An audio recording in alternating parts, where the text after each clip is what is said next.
அதுக்கும் மேலே காங்கிரஸும் இருக்குது. ஆனால் இப்போ 2 வருஷம் கட்சி ஆரம்பித்த உடனே விஜய் அவர்கள் வந்து எனக்கும் திமுகவுக்கு தான் போட்டியே அப்படின்னு சொல்கிற அந்த விஷயத்தை மின்மினி பூச்சிகளுக்கெல்லாம் நம்ம அதிக முக்கியத்துவம் கொடுக்க வேண்டிய அவசியமே இல்லை. அவர் தொடர்ச்சி அந்த மாதிரி ஒரு விஷயத்தை பேசுகிற ஒவ்வொரு கூட்டத்திலும் அவர் அந்த மாதிரி பேசுகிற விஷயங்கள் தான் அதிகமாக பரப்பப்படுறதால இந்த விஷயங்கள் வந்து ரொம்ப பெருசாக பூதகரமாக அவர் ஆக்குறாரு. காமராஜரை கொள்கை தலைவராக ஏற்றிருக்காரு. அதை எப்படி அவர் காமராஜரை கொள்கை தலைவராக ஏற்றிருக்காரு, காங்கிரஸை எதிர்ப்பார், அது கலைஞர் கொள்கை தலைவராக ஏற்றுக்குவார், அப்புறம் குறை சொல்வார் திமுகவை. திடீர்னு கூட்டத்தில் இருக்கிறவங்கலாம் அண்ணன் உதயநிதி வாழ்கன்னுவாங்க, கூட இருக்கிறவங்களும் வாழ்கன்னு சொல்கிறாங்க. அந்த மாதிரி வீடியோக்கெல்லாம் நாங்கள் பார்த்துட்ருக்கோம். ஸோ அது வந்து ஒரு ஒரு நடிகருக்கு சேர கூட்டமாக தான் நாங்கள் பார்க்குறோம். அவருடைய சுற்றுப்பயணத்தை சனிக்கிழமை வச்சுருக்கேன். அந்த விஷயத்தை எப்படி மாணவர்கள்லாம் சனிக்கிழமை தான் வீட்டில் இருப்பாங்க இல்லையா, லீவு நாட்கள், அதுதான் அதனாலேயா இருக்கும்னு நினைக்கிறேன். நான் வாக்குரிமை இல்லாத கூட்டம் தான் அதிகம் இருக்குது. வணக்கம், நான் தமிழ்மணி பலராமன், இளைஞர் காங்கிரஸ் பொதுச் செயலாளராக இருக்கேன். சக்தி அபியான் சொல்லிட்டு ராகுல் காந்தியால் ஏற்படுத்தப்பட்ட ஒரு மூமெண்ட்டில் வந்து டிஸ்ட்ரிக்ட் கோஆர்டினேட்டராக இருக்கேன். இன்றைய தினம் வந்து பார்த்தீங்கன்னா சுற்றுவட்டாரத்தில் இன்னும் இல்லாத அளவுக்கு வெண்கல சிலை வந்து அம்பேத்கர் அவர்கள் திறந்து வச்சிருக்காங்க, துணை முதல்வர்.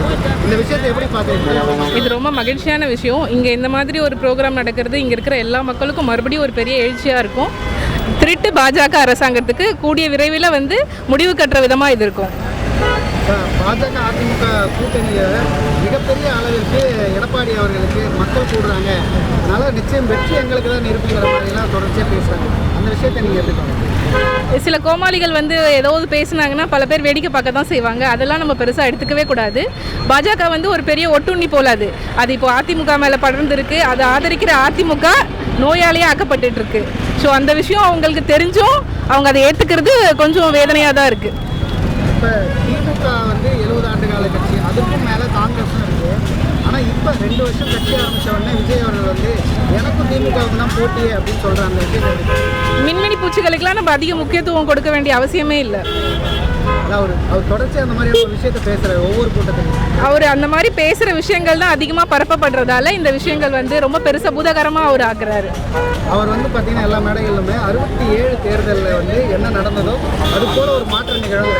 அந்த டைமில் தான் வந்து காமராஜர் அவர்கள் வந்து தோற்கடிக்கப்பட்டு அவரை கொள்கை தலைவராக வச்சுக்கிட்டு அவர் தோற்றதையே ஒரு யுக்தி மாதிரி பேசுகிறதே எப்படி பார்த்து அவர் என்ன நிலைப்பாட்டில் இருக்கார், அந்த கொள்கைகள் என்னன்னே இப்போ நாங்கள் தொடர்ந்து அவரோட பேச்சுக்களை பார்த்துட்டு வரோம்.